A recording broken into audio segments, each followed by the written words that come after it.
Disebutkan dalam kitab Kisah Hulanbiya karya Imam Ibnu Katsir, bahwa para ahli tafsir mengatakan bahwa Allah SWT mengutus Nabi Yunus kepada penduduk Nainui di daerah Al-Muwasahil. Ia menyeru mereka ke jalan Allah, namun mereka mengingkarinya dan tetap dalam kekafirannya. Setelah hal itu berlangsung lama, Nabi Yunus pergi meninggalkan mereka dan mengancam akan turunnya azab dari Allah atas mereka setelah 3 hari.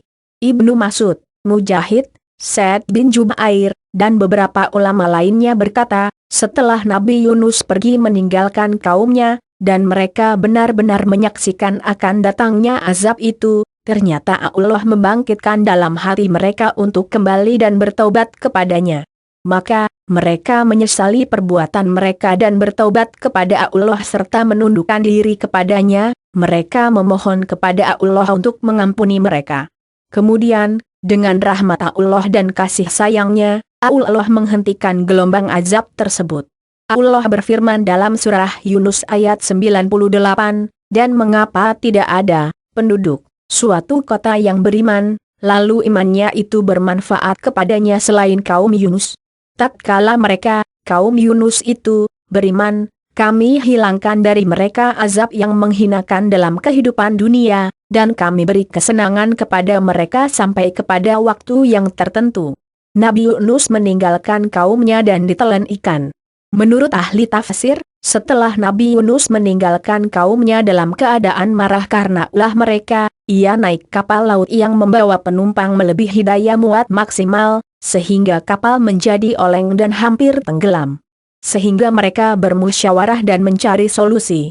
Mereka memutuskan untuk mengundi, siapa yang kalah maka akan dilempar ke laut demi mengurangi beban kapal. Undian dilakukan dan jatuh pada Yunus AS, namun mereka menolaknya. Hingga 3 kali dan undian tetap jatuh kepada Yunus AS atas kuasa Allah. Maka ia diceburkan ke laut. Lalu Allah mengutus seekor ikan besar dari laut hijau untuk menelannya, dan dengan petunjuknya ikan itu tidak memakan daging dan tulangnya. Ikan itu lantas membawanya mengarungi lautan. Sesungguhnya Yunus benar-benar salah seorang rasul. Ingatlah, ketika ia lari ke kapal yang penuh muatan. Kemudian ia ikut berundi lalu dia termasuk orang-orang yang kalah dalam undian.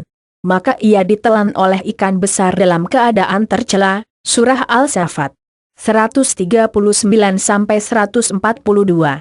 Ulama berbeda pendapat tentang lamanya Nabi Yunus di dalam perut ikan. Ada yang mengatakan bahwa Yunus AS ditelan pagi hari dan dimuntahkan kembali pada sore hari. Ada yang mengatakan selama 3 hari, pendapat lainnya 7 hari, dan ada yang mengatakan 40 hari.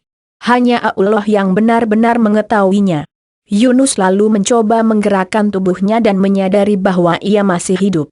Lantas ia bersujud dan berkata, "Ya Tuhanku, aku telah menjadikan tempat bersujud di suatu tempat, di mana tidak ada seorang pun dari hamba-hambamu yang bersujud di tempat semacam itu." Sementara di dalam perut ikan nan gelap, Nabi Yunus mendengar makhluk-makhluk dalam laut bertasbih kepada Allah.